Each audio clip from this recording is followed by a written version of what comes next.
After we've created our documents using the document naming convention, we can now use the Save Searches. So at the bottom of your project, expand the Save Searches and the Global Searches. You'll notice that there's construction. If I select construction, it would pull up all of the construction documents within a project.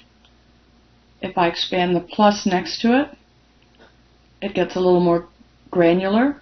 You can go to claims, or you can go to specific claims, correspondence, or specific correspondence. The same is true if I come down to media files. If there are any media files in the project, it would find them. If not, you're going to see that no documents are found. If I want to find all documents created by the project manager, I simply select on the top level of project manager. If I want to expand, I could select from any of the other subcategories: administrative, certificates, specific certificates for the project manager, data files, so on and so forth.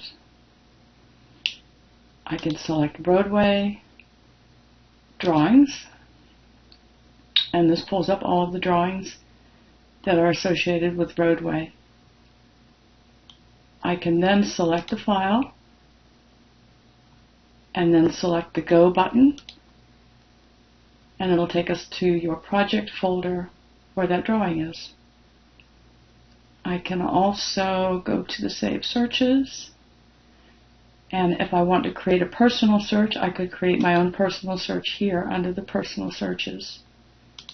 The ProjectWise administrator would be creating these global searches for your project.